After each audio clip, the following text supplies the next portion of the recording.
ओम नमः सिद्धेभ्यः। ओम नमः सिद्धेभ्यः। ओम नमः सिद्धेभ्यः। प्रणिपत्तवर्धमानं प्रसन्नोत्तररत्नमालिकां वक्षे नागिनरामरवन्द्यं देवं देवादिपं वीरं देवं देवादिपं वीरं। बोलिए हिंसा परमो धर्म की। देवादिदेव श्री महावीर भगवान की। आचार्य गुरुदेव भगवान श्री विद्यासागर जी महाराज की। राजर्षि अमोघवर्ष महाराज की।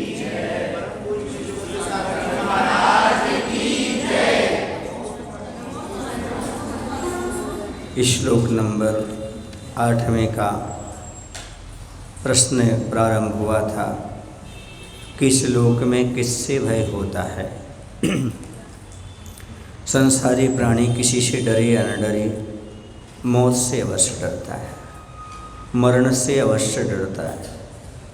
यह भय बहुत खतरनाक है, मरण का भय। इस श्लोक में किसका भय है? मरण का भय है।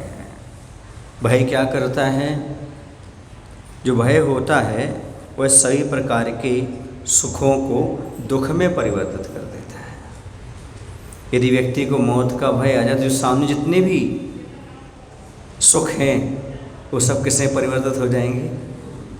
दुख में। जैसे इतना सा दही हो और भले वह 100 किलो 200 किलो दूध हो, सब में वही किसमें परिवर्तित कर देगा? वो दही में परिवर्तित कर देगा। इसी प्रकार से थोड़ा सा भी भय हो वह सारे के सारे सुखों को दुख में परिवर्तित कर देता है। ये ताकत रखता है इतना। वह शरीर को रोगग्रस्त बना देता है। दुख की ताकत बता रहा हूँ, दुख की क्षमता बता रहा हूँ। भय क्या करता है? भय की ताकत बता रहा हूँ। यह भय इस प्रकार की चीज़ों को लेकर चलता है। भय जो होता है वो सारे के सारे सुखों को दुख में परिवर्तित करने की क्षमता रखता है। शरीर को रोगग्रस्त कर देता है। भय आते ही शरीर में कोई ना कोई रोग उत्पन्न होने लगता है, क्योंकि जड़ें मन में होती हैं और रोग तन में होते हैं। इसलिए कोई सीरियस पेशेंट हो तो उसको अपना रोग नहीं बताते, वरना वह कल जाता था तो आज ही चला जाए, घबरा जाए। तो और मन को अशांत करता है। जब भी भय आएगा तब मन तुम्हारा अशांत हुए बिना नहीं रह सकता। आत्मा को दुर्ध्यान से ग्रस्त कर देता है। आत्मा दुर्ध्यान में लग जाती है। अब क्या होगा, क्या होगा, क्या होगा। स्वर्गों में देवता लोगों की जब माला मुरझाती है 6 महीने पहले, मंदार माला, क्योंकि उनकी आयु का बंद हो जाता है उस समय। 6 महीने से रहते हैं देव पर्याय में, वहाँ आयु का बंद होता है तो उन्हें बदियान से मालूम पड़ जाता है। फिर वो वहाँ पर विलाप करने लगते हैं, ये हमारी देवियाँ छूट रही, सुख वैभव सब, मरत विलाप करें दुख सहो। फिर जाकर के वही एक हिंदी पर्याय में जन्म दे देते हैं। अर्थात अपने मन को, अपनी आत्मा को दुर्ध्यान में लगाने का काम कोई करता है तो वह भय करता है और हाथों से हिंसा के लिए उद्यत करता है। जब किसी व्यक्ति को भय होता कोई आ ना जाए तो साथ में शस्त्र अस्त्र रख करके बैठता है, सोता है, दरवाज़ा खोलता है तो अलर्ट होकर के खोलता है। कहीं भी जाता है तो गाड़ी में क्या लेकर के चलता है? गाड़ी में वह कोई ना कोई ऐसा शस्त्र लेकर के चलता है। ये उसका हाथ भी जो होता है वो हिंसा के लिए उद्यत हो जाता है। आँखों में क्रूरता का जन्म होने लगता है। आँखें जो होती हैं वह क्रूर लाल लाल हो जाती हैं भय के कारण। और पैरों को वह कंपित करता है, पैर उसके कांपने लगते हैं, शरीर भी कांपने लगता है डर के कारण। जिह्वा को दीनता भरे वचन बोलने के लिए मजबूर करता है, मुझे बचा लो, मुझे ऐसा कर लो, मैं मर जाऊंगा, मेरा क्या होगा, आदि आदि। ये मतलब सारे शरीर में, मन में, आत्मा में कुछ ना कुछ अशुभ पैदा करने का काम यदि कोई करता है तो वो भय करता है। और इन सब चीज़ों से बचना हो तो अभय को पैदा करो, काम बन जाएगा। यदि भय नहीं है तो किस में नहीं है? तो आचार्य की सब चीज़ों में भय है, सब चीज़ों में भय है। मात्र एक नहीं तो वैराग्य में भगवान, वैराग्य में भय नहीं है। वैरागी को किसी चीज़ का भय नहीं है। वैराग्यम एव अभयम, वैराग्य ही अभय है। जब प्राणी को वैराग आ जाता है उसे किसी प्रकार का भय नहीं रहता। क्यों? क्योंकि जब शरीर से मोह नहीं, संसार से मोह नहीं, जो छूटना है तो छूट जाए, जाना है तो चला जाए, मरना है तो मर जाए, जो होना तो हो जाए। जब इस प्रकार का वैराग हो जाता है, संसार शरीर भोगों से वैराग आ जाता है तो उसे भय नहीं लगता। वैसे भी कहा है सम्यक दृष्टि सप्त भयों से मुक्त होता है। सप्त भय मुक्ता, 7 भयों से मुक्त रहता है। कौन रहता है ये? सम्यक दृष्टि जीव। उसे किसी प्रकार का कोई भय सताने वाला नहीं होता है। मनुष्य को संपत्ति, सत्ता, सम्मान को, ये सब चीज़ों को प्राप्त करने का भय रहता है और छिन जाने का भी भय रहता है, ये छिन ना जाए। ईशा दुख के कारण है। और कहीं आ रही आवाज़? नहीं, ये ज़मीन पर रखा है इसलिए वो थोड़ा सा कुछ कर रहा है, मुझे ऐसा लग रहा है। तो इस प्रकार का एक बार की बात ऐसी है, कैसा भय लगता है आदमी को हम आपको बता देते हैं। भय आने से पहले, घटना घटने से पहले आदमी कितनी कल्पनाएं कर लेता है। घटना उतनी बुरी नहीं होती जितनी उसमें की गई कल्पनाएं होती हैं।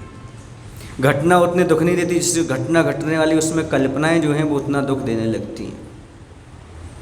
एक बार की बात है, एक बार यमराज, काल्पनिक घटना है, काल्पनिक है आपको समझने के लिए।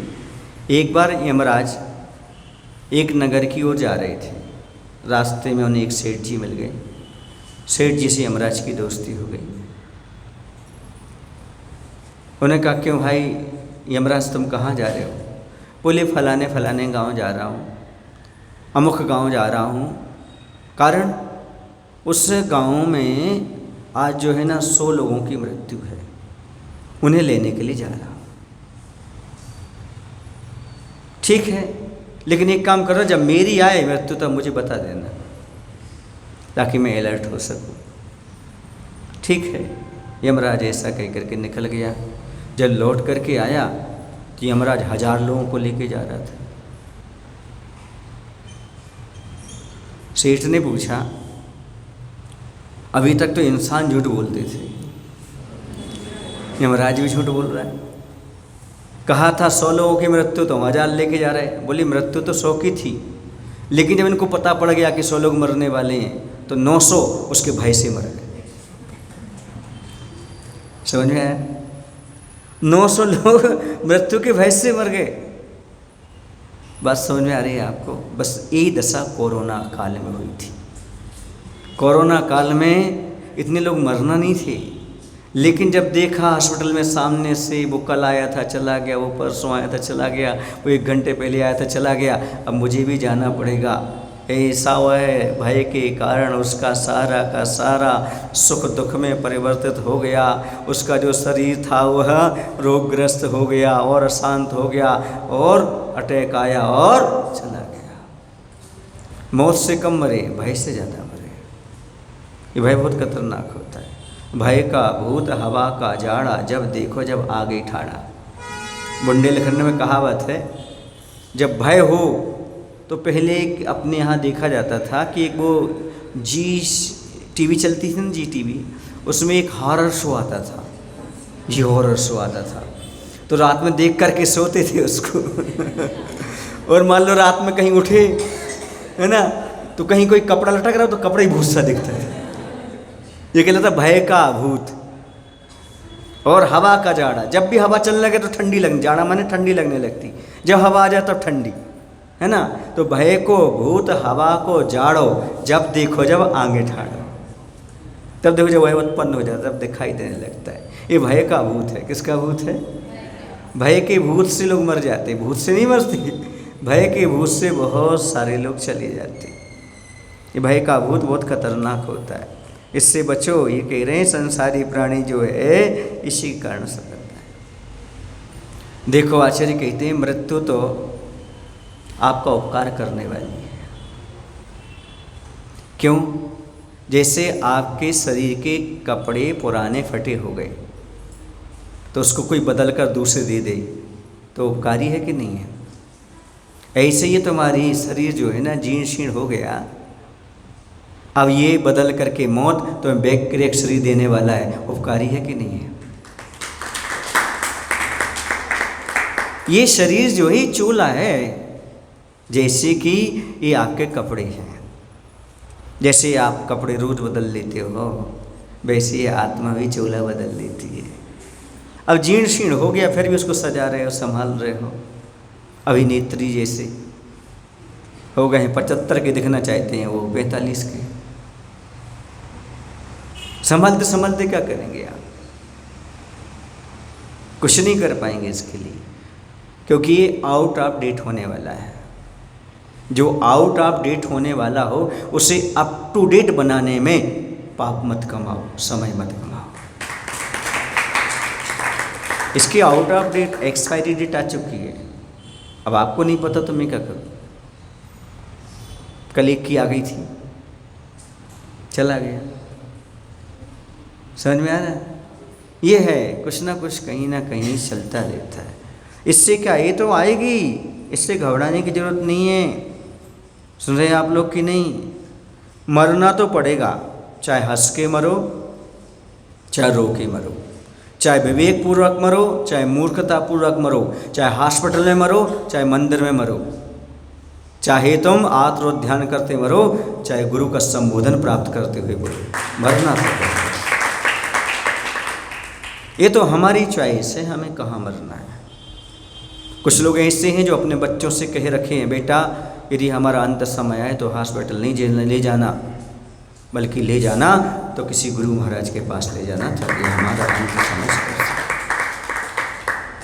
2-4 दिन रख करके क्या करोगे, बचा करके क्या करोगे? संबोधन मिल जाएगा तो फिर भी है। और वेंटिलेटर वाले तो वो कहते हैं, वेंटिलेटर कहलाता क्या कहलाता? वेंटिलेटर वाले क्या करते हैं, 1 आध दिन तो वैसे ही रखे रहते मरने के बाद। और यदि आपका बीमा हो तो और, क्योंकि वहाँ से भी खींचते रहते हैं, यहाँ से भी खींचते रहते हैं।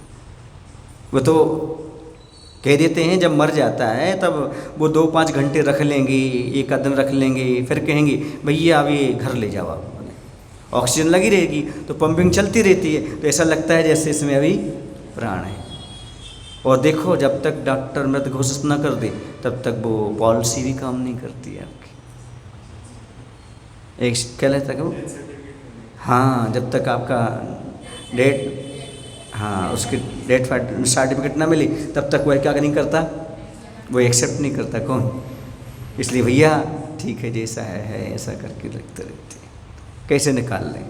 और यदि निकाल दिया और उस समय थोड़ा हिल करके मरा, देखो तुमने जीवित को मार डाला। अब वो बीमा के चक्कर में भाव का बीमा बिगड़ जाता है। समझ रहे? इस बात को अच्छी तरह से समझो। किस बात को अच्छी तरह से समझो? कि मरना तो है ही, वीरतापूर्वक मरो, कायरतापूर्वक मरो, कैसे भी मरो, मरना तो आपको पड़ेगा। और जो चिंता में रहता है, चिंताग्रस्त बार बार मरता है। मरने वाला तो अपनी मौत मर जाता है, लेकिन जो चिंताग्रस्त रहता है वो बार बार मरता रहता है, क्योंकि चिंता जीवित को बार बार मारती रहती है। और चिता एक बार जलाती है मात्र, लेकिन चिंता तो बार बार जलाती रहती है। चिंताग्रस्त आदमी हमेशा, देखो अब आपको बताते हैं 2 काम बड़े व्यर्थ के जो प्राय हर आदमी करता है। 2 काम व्यर्थ के हैं जो हर आदमी करता है। पहला, जो बात हो चुकी है उसकी चिंता, और दूसरा जो होने वाली है उसका भय, उसका डर। कल क्या होगा, आगे क्या होगा। और जो निकल गया, हो चुका, उसकी चिंता में लगा रहता है। हर आदमी करता है। लेकिन कहा गया है यदि कोई वास्तव में संयमी है, बैरागी है, तो उसे 3 चीज़ों का ध्यान रखना चाहिए। 3 चीज़ कौन सी है? पहली चीज़ ये है कि जो बीत गया उसका शोक ना करें, जो होने वाला है उसकी चिंता ना करें और वर्तमान में विषयों से बचा करके रखें। इस संयमी के परम कर्तव्य है। वर्तमान में अपने आप को विषयों से बचा करके रखें, जो हो चुका है उसका शोक ना करें और जो आगे होने वाला है उसकी चिंता ना करें, तभी आप वर्तमान का सदुपयोग कर सकते हो। ये मोही प्राणी हमेशा डरता रहता है। देखो, कायर किसे कहते हैं? जो काय में रथ है सो कायर है। कायरता, काय धन रता बराबर कायरता। जो काय में रथ है सो कायर है। जो युद्ध लड़ते लड़ते पीठ दिखा के भाग आता है उसे क्या कहते हैं? क्यों? क्योंकि उसे अपनी काया से मोह है, मर ना जाऊं। और जो वीर होते हैं वो युद्ध क्षेत्र में पीठ नहीं दिखाते, मरना पसंद करते हैं पर पीछे नहीं लौटते, वो कायर नहीं बनना चाहते। दिगंबर साधु वीर होते हैं क्योंकि वो काया को छोड़ करके आत्मा की माया की चिंता करते हैं। दिगंबर मुद्रा कायरों की बस की बात नहीं है। दिगंबर मुद्रा धारण करना वीरों का काम है। किसका काम है? वीरों का काम है। कायरता जिन चेहरों का श्रृंगार करती है, कायरता जिन चेहरों का श्रृंगार करती है, मक्खी भी उस पर बैठने से इंकार करती है। कायरों के चेहरे पर कौन नहीं बैठना चाहती? मुकुट तो दूर की बात है, मक्खी भी बैठना पसंद नहीं करती, क्योंकि कायर लोगों की दशा होती है, वह कई बार मर जाते हैं, उनकी दशा कई बार ऐसी हो जाती है। तो मोही प्राणी, मोह से अनीति का जन्म होता है, अनीति से भय का जन्म होता है और भय से चिंता का जन्म होता है और चिंता से मृत्यु का जन्म होता है। जब जब मोह रहेगा तब तब अनीति पैदा होगी, अनीति पैदा होगी तो भय पैदा होगा, भय पैदा होगा तो चिंता होगी, चिंता होगी तो मृत्यु के नज़दीक पहुंच जाओ।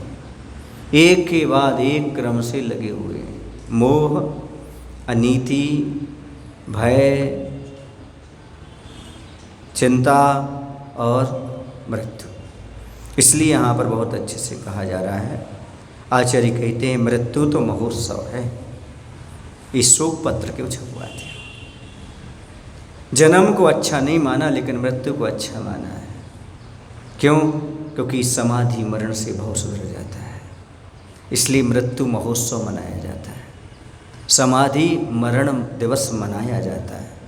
धन्य उस जीव ने इस जीवन का उपसंहार धर्म का पालन करते हुए किया। जन्म में तो रोते हुए किया था, लेकिन मरण तो उसने अच्छी तरह से किया। इसलिए जैन दर्शन में मृत्यु महोत्सव मनाया जाता है, जन्मोत्सव को इतना महत्व नहीं दिया जाता। क्यों? क्योंकि इसने अपने जीवन को विवेकपूर्वक त्यागा है। मृत्यु जीवन का अंत है, ये उनकी राय है जो जीते नहीं हैं, जिन्हें जीना पड़ता है। ये उनकी राय है कि मृत्यु जीवन का अंत है। अरे अभी तो अनंत है जीवन, ये तो मात्र वर्तमान का शरीर छोड़ा जा रहा है। मृत्यु से हम अपने जीवन का पूरा मूल्य वसूल करें, यह उनकी राय है जो जीने की तरह जीते हैं। हमें पूरा मूल्य लेना है। आचार्य से कहते हैं आज तक शरीर ने तुम्हें भटकाया है, दुख दिया है, मनुष्य पर्याय मिली है, अब शरीर से बदला लो, पूरा मूल्य ले लो, उससे संयम में लगा दो, पूरा मूल्य वसूल हो जाएगा। अब डरते क्यों उससे? कितने लोग हैं जो मृत्यु से नहीं डरते? सबको भय है, मर ना जाऊं, मर ना जाऊं, मर ना जाऊं। इसे तो हर आदमी अपने घर में जीना बनाता है, मरना कोई नहीं बनाता, और जीने से फिसल के मर जाता है कई बार। अरे हमने आज तक कोई जीना नहीं बनाया, क्योंकि जीना कहता है जीना और मरना कहता है मर ना। हम तो मरना बनाकर जीते हैं। तो ये कल का प्रश्न चल रहा था अपना, जो प्रश्न ये था कि इस लोक में भय किससे है?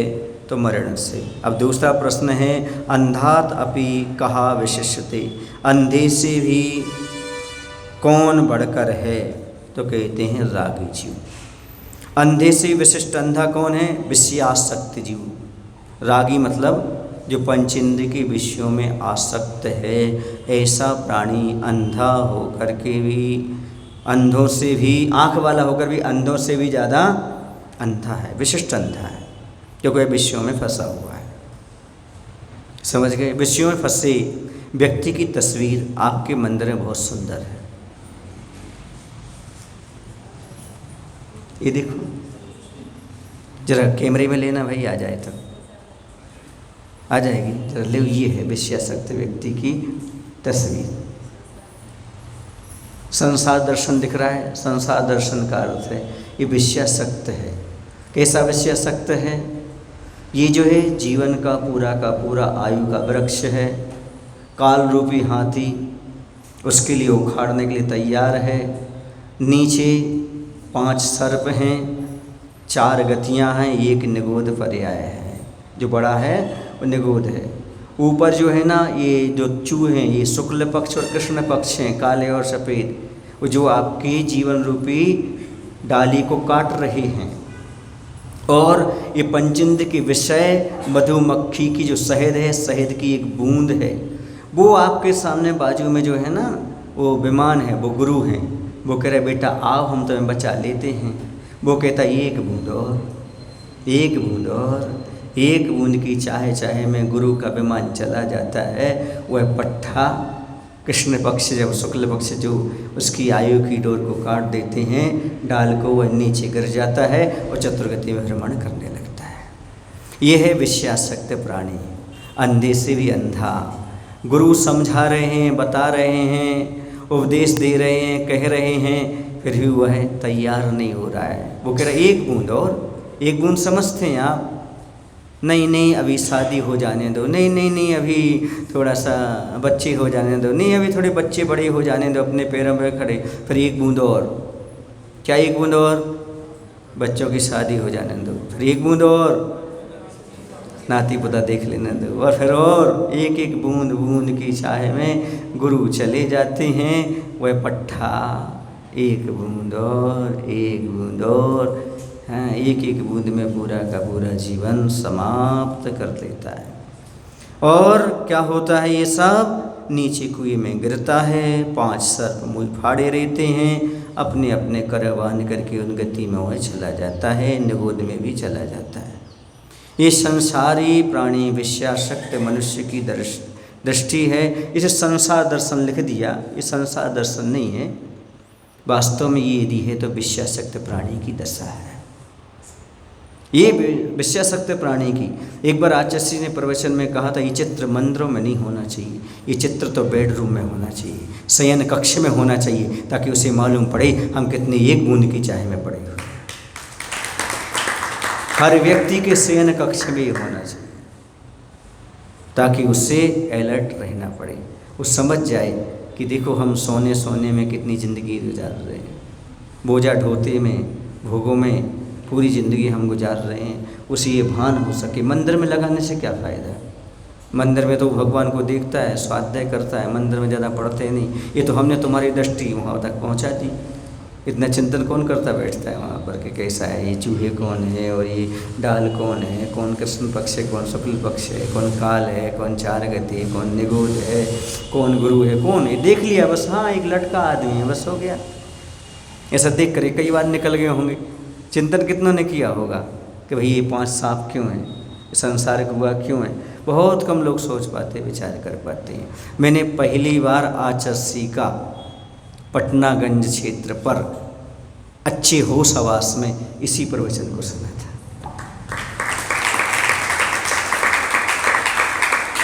इसी विषय पर उनका प्रवचन हुआ था, और जिसने यही कहा था ये कि ये सबके शयन कक्ष में होना चाहिए, मंदिर में लगाने से क्या होगा, ताकि घर में जब विषय भोग कर रहे हो तब आपको ज्ञात हो कि अरे ये तो हमें निगोद में ले जाने वाले हैं, ये तो हमें दुर्गति में ले जाने वाले हैं, ये अंधा हो गया हूँ मैं। गुरु हमें समझा रहे हैं, सामने सामने डाल टूटती नज़र आ रही है, शुक्ल पक्ष कृष्ण पक्ष दोनों के दोनों तोड़ रहे हैं, दोनों चूहे और काल जो है ना वो उखाड़ने के लिए तैयार है, फिर भी हम ये एक बूंद की चाय में लगे हुए हैं, थोड़ा और थोड़ा और थोड़ा और थोड़ा और। समझ रहे हो बुजुर्ग आत्मा हो? एक बूंद और, कितनी लोगे और बूंद? अभी वहाँ लिखा है 2 बूंद जिंदगी की बहुत है। ये कहा था ना टीका लगाने वाले, वो क्या कहते थे, तुम तो इतनी ज़िंदगी की बूंद लेते जा रहे हो, क्या कर रहे हो? समझ में आ रहा है?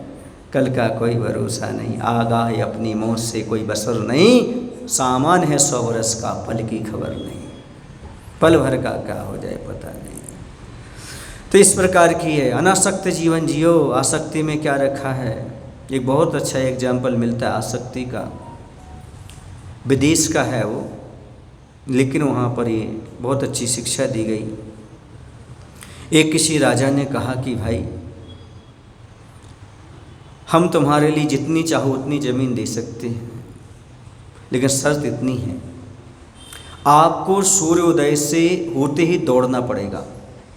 जितनी दूरी तक तुम पहुंच जाओगे, लौट करके फिर यहाँ कबर होगा सूर्यास्त के पहले, तो जितनी ज़मीन होगी वो आपको दे दी जाएगी। आदमी ने दौड़ना शुरू किया, दौड़ता गया, आधे दिन तक दौड़ता गया, पर उसके मन में लगा बाद में स्पीड बढ़ा लेंगे, थोड़े से और आगे निकल जाते हैं, और निकल गया। और लौटने की जैसी नौबत आई, वैसे शरीर की ताकत खत्म हुई, धड़ाम से ज़मीन पे गिरा, वह कोई मिट्टी हो गया, 1 इंच भी मिट्टी उसे नहीं मिल पाई। 2 गज जमी है तेरी, कुछ भी नहीं है तेरा। तो उसको ये भी मिल जाए नहीं ज़रूरी, ये भी मिल जाए कोई ज़रूरी नहीं है, 2 गज जमी है तेरी। ये लालच है, ये आसक्ति है, उसके लिए और लौट जाऊंगा, कवर कर लूँगा। कैसे कवर करेगा? अभी तो ताकत नहीं और कवर करने की बात करता है। रिकवर हो जाएगा। ध्यान रखो, आपकी गाड़ी में रिवर्स गियर भी होता है। क्या होता है? Reverse gear. कब लगाना पड़ता है? जब आप थोड़ी मंजिल से आगे जा रहे हो, जब आप गंतव्य से आगे जा रहे हो या विपरीत जा रहे हो, तो आपको क्या लगाना पड़ता है? Reverse gear. और तुम अनादिकाल से विपरीत जा रहे हो, फर्स्ट गियर में चला रहे हो कि थर्ड गियर में चला रहे हो? और रिवर्स तो लो, रिवर्स के ना, रिवर्स बड़े धीरे धीरे आते हैं, बड़े धीरे धीरे होता है रिवर्स, तत्काल नहीं होता। ऐसे आपका रिवर्स आ जाए तो अच्छी बात है। कब रिवर्स गियर लगाओगे आप? हाँ, दुर्घटना से पहले लगा लो, यमराज के आने से पहले महाराज कह रहे हैं रिवर्स लगा लो, कल्याण हो जाएगा। लौटने की बात सोचो। हाँ, कहते हैं आवश्यकता को इतने मत बढ़ाइए कि द्रौपदी का चीर हो जाए।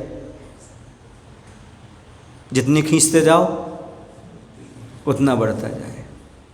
तो इतनी आवश्यकताएं मत बढ़ाओ अपने जीवन में, एक के बाद एक मकान हुआ, दूसरा हुआ, तीसरा, गाड़ी एक हुई, दूसरा, पहले 2 व्हीलर 4 व्हीलर, वो बढ़ते ही जाता है, कभी कम नहीं होता है। ये ऐसे ही दशा है आवश्यकता का, ये चीर आपका बढ़ता चला जा रहा है।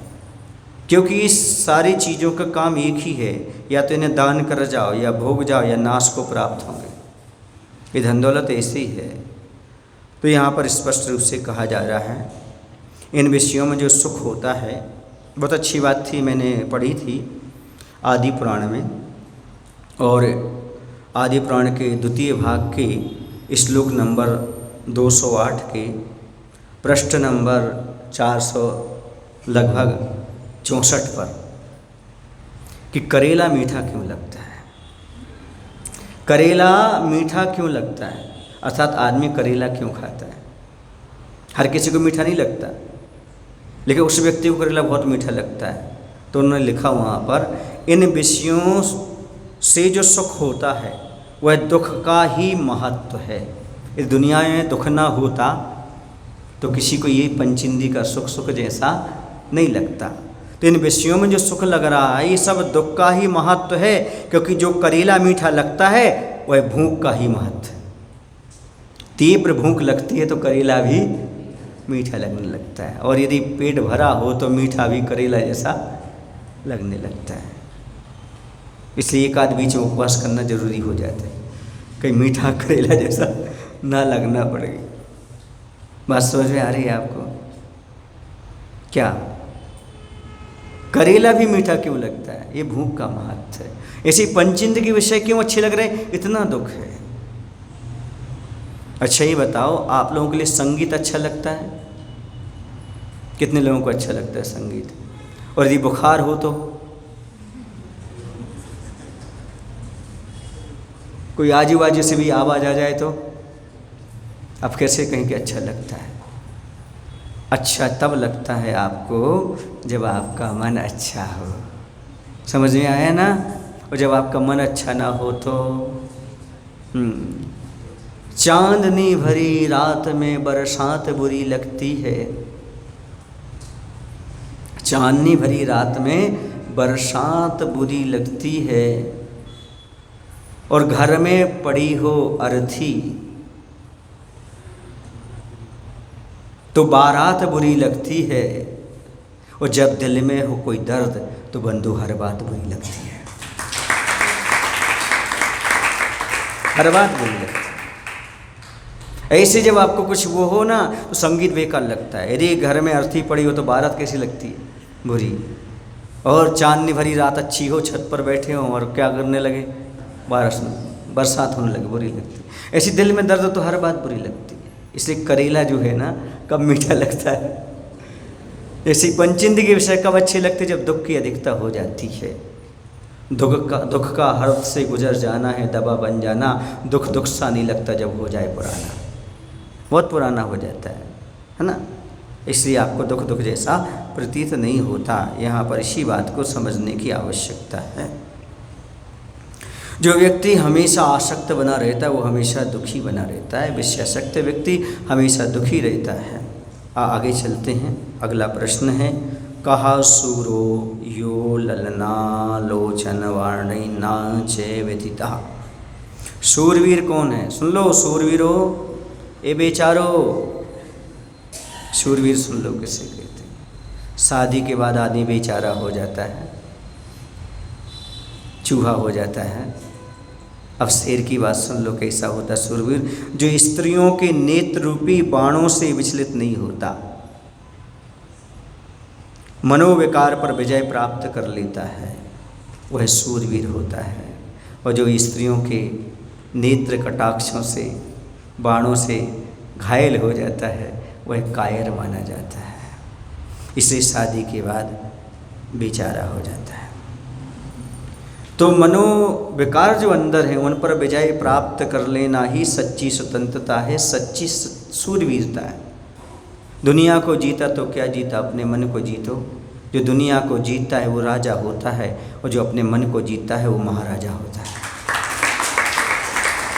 दुनिया को जीत लिया लेकिन अपने मन को नहीं जीत पाए तो कुछ नहीं किया। दुनिया को ना भी जीतो, मन को जीत लो तो समझो तुमने जीवन में सब कुछ प्राप्त कर लिया। क्योंकि आचार्य कहते हैं वासना के आते ही विवेक चला जाता है, और जब तक विवेक रहता है तब तक वासना नहीं आती। वासना सताती है। वासना बिन पैदे का बर्तन है, उसमें कुछ भी भरो वो कभी भरने वाला नहीं है, कभी उसकी पूर्ति होने वाली नहीं है। विवेक की यदि श्मशान यात्रा निकल जाती है तो काम क्रोध लोभ मोह के कारण निकल जाती है। आज जिसने हाई को लिखा शायद याद सा आ रहा है, वासना निद्रा सगी बहनें इन्हें लज्जा ना आती, इन्हें लज्जा ना आती। वासना निद्रा इन्हें लज्जा ना आती सगी बहनें।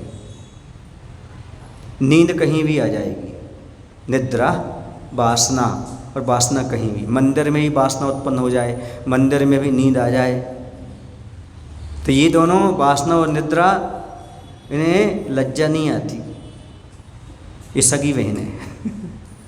समझ गए? नींद कहीं भी आने लगती, किसी के सामने भी आने लगती है, और वासना भी कहीं भी आने लगती, कहीं भी उत्पन्न हो जाती है। ये दोनों कैसी हैं? सगी बहनों के समान हैं। इनको विजय प्राप्त करने वाला सही शूरवीर होता है। उल्लू को दिन में नहीं दिखता, सही है ना। कौए को रात में नहीं दिखता, हाँ तुम्हें भी नहीं दिखता वो तो।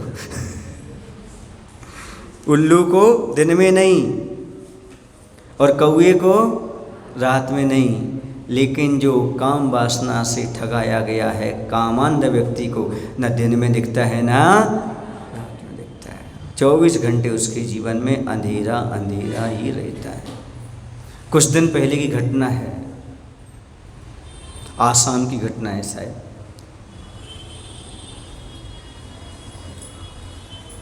एक लड़का था, उसका एक लड़की के साथ संबंध था। वह लड़की थी मुसलमान की। वह उससे मिलता था छुप छुप करके। ये बात उसके 11 साल के छोटे भाई को मालूम पड़ गई। उसने कहा देखो भाई, हम घर में मम्मी पापा को बताएंगे। उसने उस बच्चे को मारा नहीं, मार डाला। छोटे भाई को मार डाला उसने, टुकड़े टुकड़े कर दिए उसके, और बोरी में भर करके गांव के बाहर फेंक करके आ गया। और जब उससे पूछा गया उसने बता दिया। उसकी लाश लेकर के ढूंढ करके लाए, सामने लाश रखी है। वो क्या कह रहा है, मुझे शराब दो पीने को।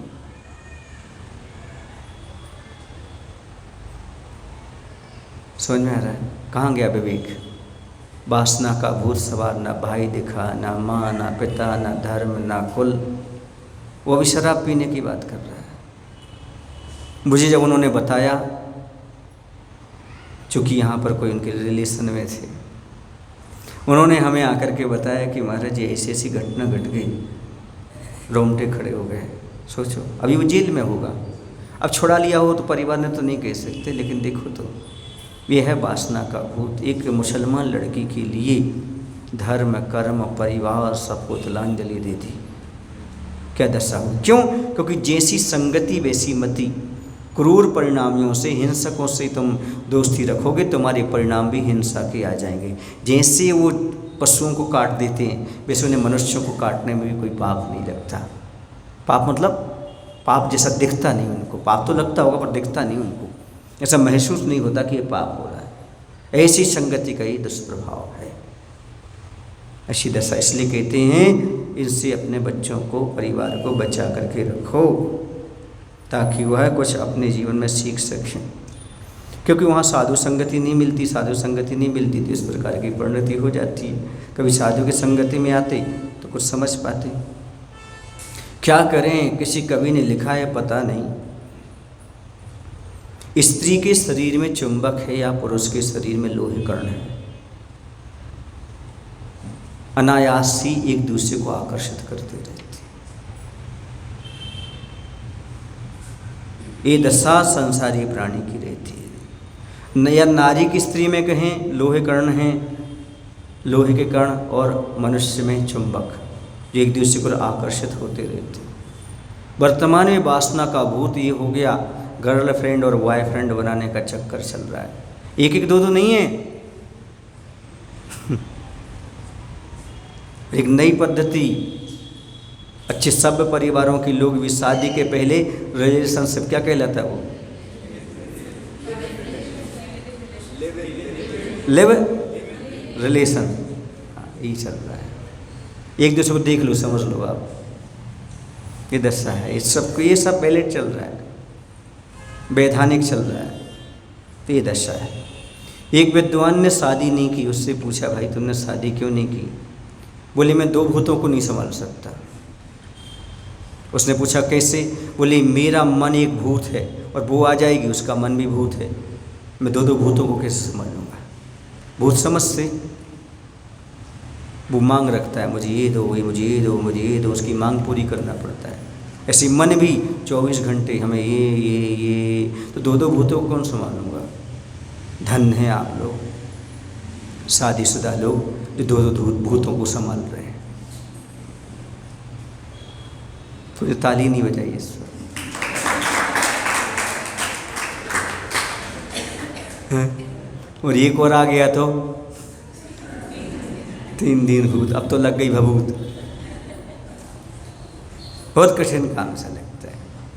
एक बार एक व्यक्ति सैनिक बनना चाह रहा था, वो सेना में जाकर के भर्ती होना चाह रहा था। तो वहाँ का जो मेन व्यक्ति था उसने कहा, भाई ये बहुत जोखिम का काम है, ये सहज काम नहीं जो आप करने के लिए यहाँ आए हो। ये बताओ आपने कोई जीवन में जोखिम भरा काम किया है क्या? उसने कहा हाँ। बोले कौन सा? बोले पिछले महीने शादी करके आया हूँ। बोले फिर तो सेना में भर्ती हो सकती है। समझ में आया? चलते आगे चलते हैं। यदि आप लोग समझ गए हो तो पढ़े लिखे, नहीं समझे हो तो अभी अभी पढ़े हैं, वहीं पढ़े हैं जहाँ पढ़े थे। अपन अच्छे हैं, अनपढ़ हैं, अपन संसार में पढ़े ही नहीं।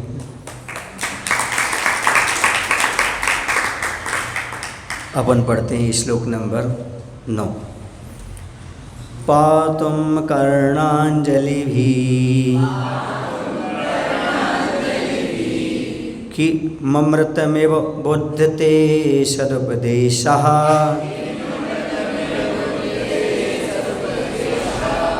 किम गुरुताया मूलम् यदेतदत् प्रार्थनं नाम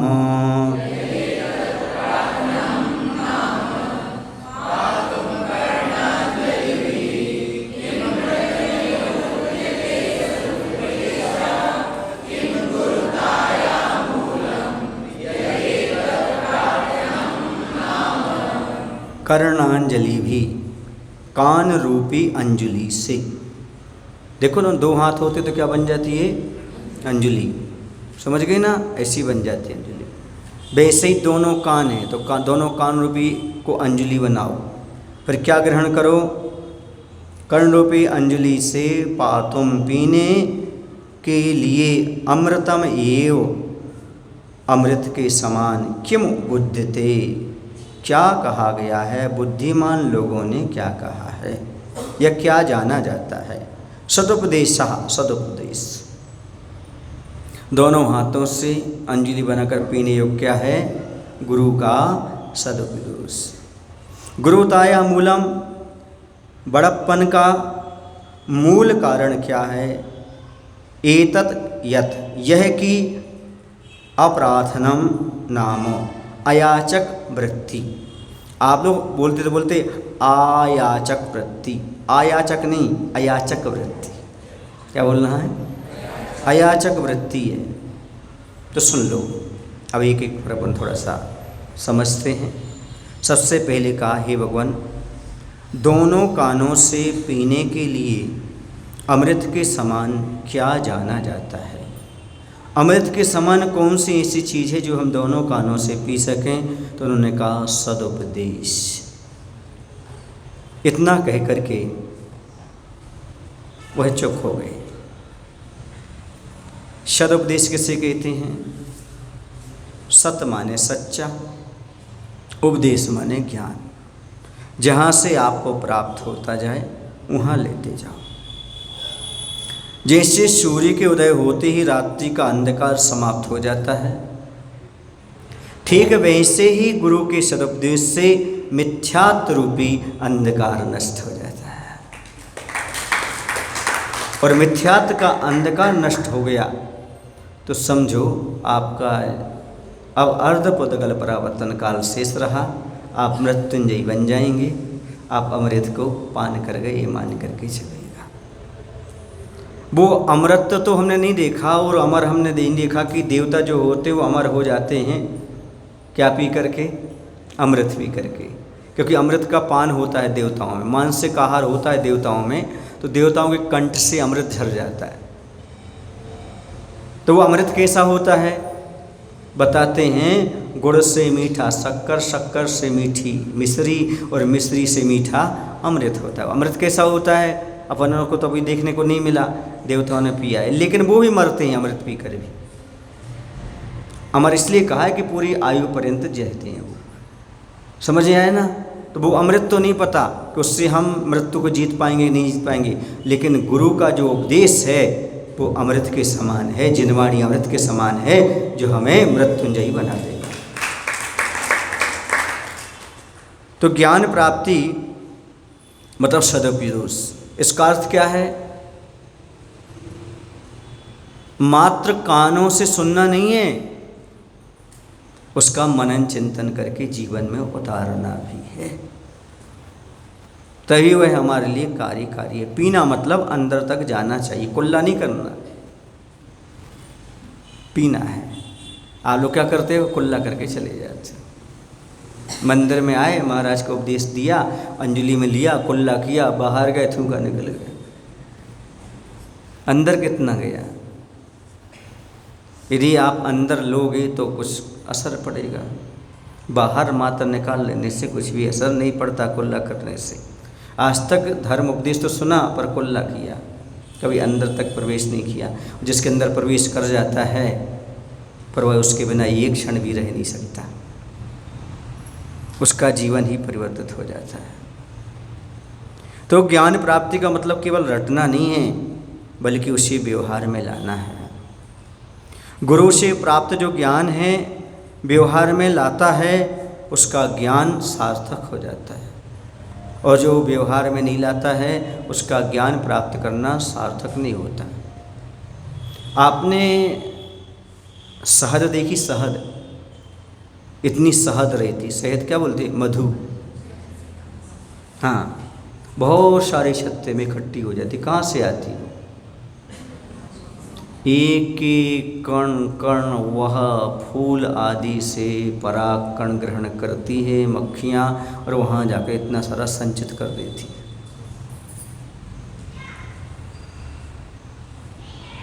ये बात अलग है, वह अशुद्ध हो जाती है, अभक्ष हो जाती है, क्योंकि उसमें जीवों के कलेवर हो जाते हैं, असंख्यात जीव उसमें उत्पन्न हो जाते हैं।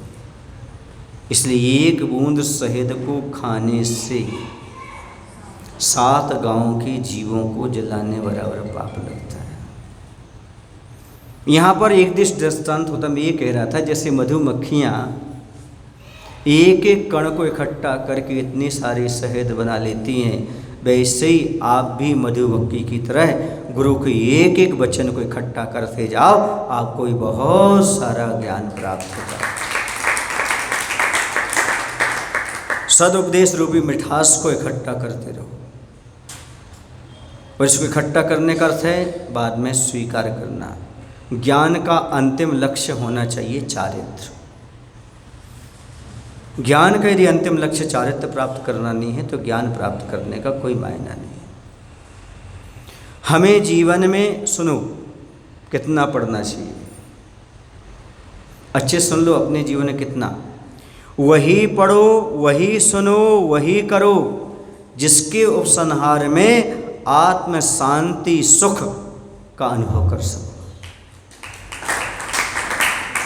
वही पढ़ो, वही सुनो, वही करो जिससे जीवन के उपसंहार में आप आत्म शांति की उपलब्धि कर सको, सुख का अनुभव कर सको। ऐसा मत पढ़ो, ऐसा मत करो, ऐसा मत सुनो कि अंत समय आप गाफिल हो जाओ। नहीं, वह आपका काम में आ सके तो मायना।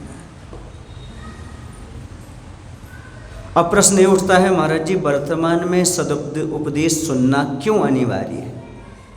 क्या ज़रूरत है कि हम सदुपयोग सुने, या सदुपदेश से हमें क्या प्राप्त होता है? तो लिख लो अच्छी तरह से। गुरुओं के सदुपदेश सुनने से 3 बड़े फायदे होते हैं। पवित्रता, प्रसन्नता और स्थिरता प्राप्त होती है। मन की पवित्रता, मन की प्रसन्नता एवं मन की स्थिरता गुरु के सदुपदेश सुनने से उपलब्ध हो जाती है। मन पवित्र हो जाता है, मन प्रसन्न रहता है और मन स्थिर होता है।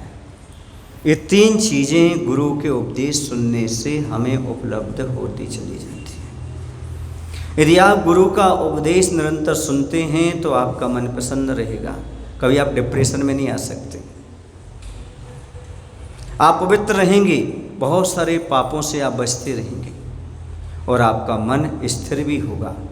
क्यों? क्योंकि आप यहाँ वहाँ से बच कर के मातृ गुरु के उपदेश पर ध्यान देंगे तो आपका मन स्थिर रहेगा। अभी बहुत सारे लोग कह रहे थे महाराज जी हम लोग के घर में जब से आप आए हो धर्म ध्यान 24 घंटे चलता रहता है। कहीं मूक माटी की क्लास की चर्चा, कहीं कर्मकांड की क्लास की चर्चा, कहीं शाम को बच्चों में कहानी की चर्चा, कहीं शॉर्ट्स की चर्चा, कहीं घर बैठे कुछ सीखें मंदिर वाले विषय की चर्चा चलती रहती है। कोई ना कोई इस प्रकार का विषय ये है। मन में पवित्रता रहे, मन में प्रसन्नता रहे और मन में स्थिरता आ जाए। ये है गुरुओं का उपदेश सुनने का। समझ आ रहा आपको? आ रहा। एक सबसे बड़ी उपलब्धि होती है जब हम उपदेश सुनते हैं तो वो उपलब्धि ये होती है कि हमारे लिए ऐसा लगने लगता है हमें खुद के लिए कुछ करना चाहिए। अभी तक दूसरों के लिए किया है, शरीर के लिए किया है, अब ऐसा लगने लगता है खुद के लिए हमें खुद कुछ करना चाहिए। अब खुद की खोज खुद को करना चाहिए। ये किससे मालूम होता है? गुरु का सदुपयोग सुनने से, उनका सदुपदेश सुनने से ऐसा मालूम पड़ता है।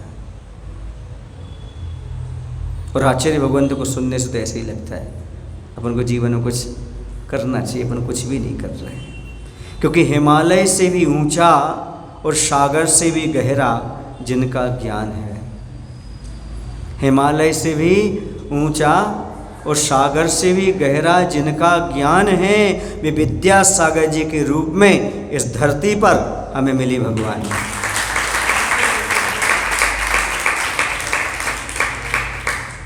इसलिए उनका उपदेश सुनो, मालूम पड़ेगा कितनी गहराई में हैं हम, मालूम पड़ेगा कितनी उथले में हैं हम। ईशा उनका उपदेश सुनने से हमें ज्ञात होता है। कहते हैं कि धर्मामृतम सदा पेयम दुखातंक विनाशनम यस्मिन पीते परम सौख्यम जीविनाम जायते सदा।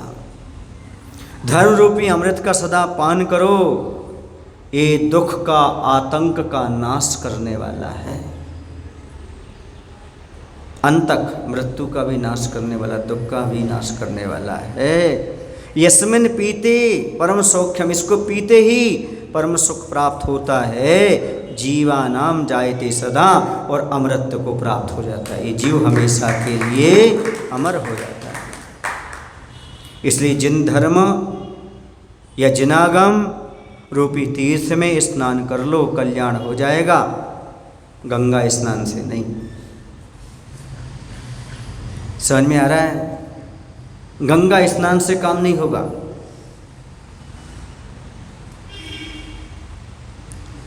यदि स्नान करना है तो जैन धर्म जिनागम रूपी तीर्थ में स्नान करने की आवश्यकता है। यदि उस तीर्थ में तुम स्नान करोगे तो निश्चित रूप से आपके जीवन में कल्याण की वह आशा जाग सकती है। आपको पता है गंगा में स्नान क्यों करते हैं लोग? जबकि ये गंगा नदी नहीं है। वो गंगा नदी तो इतिहास में हमारे जैन दर्शन में अलग ही है। भागीरथी गंगा बोलते हैं। क्या बोलते हैं? क्यों बोलते हैं? क्योंकि सगर चक्रवर्ती के 2 पुत्र थे। एक पुत्र का नाम था गंग और दूसरे पुत्र का नाम था भागीरथ। इसलिए उन्होंने क्या किया था? उन्होंने गंगा में स्नान करने के बाद मुनि बन करके केवल ज्ञान को प्राप्त किया था। उनके चरणों की रज उसमें आई थी, इसलिए वो गंगोदक हो गया, गंगोदक हो गया। पर वह तीर्थ पवित्र हो गया, क्योंकि जहाँ पर मुनियों ने तपस्या की हो, केवल ज्ञान प्राप्त हुआ हो, वह तीर्थ पवित्र हो जाता है। इसलिए लोग गंगा तीर्थ मान करके उसमें स्नान करने लगे। लेकिन उद्देश्य क्या था उसका? मायना क्या था? गंगा और भागीरथ, इसलिए भागीरथी गंगा नाम से प्रसिद्ध हो गई। सगर चक्रवर्ती के दोनों पुत्रों ने इस प्रकार मुनि बन करके साधना की कि अपना आत्मा कल्याण किया था। हर चीज़ कालांतर में बदलती जाती है, मायना बदलते जाते हैं, सारी चीज़ें बदलती जाती हैं, लेकिन मुख्य बात ये थी। कहते हैं जो व्यक्ति सुन सकता है गुरु के सदुपदेश फिर भी नहीं सुनना चाहता है, उसे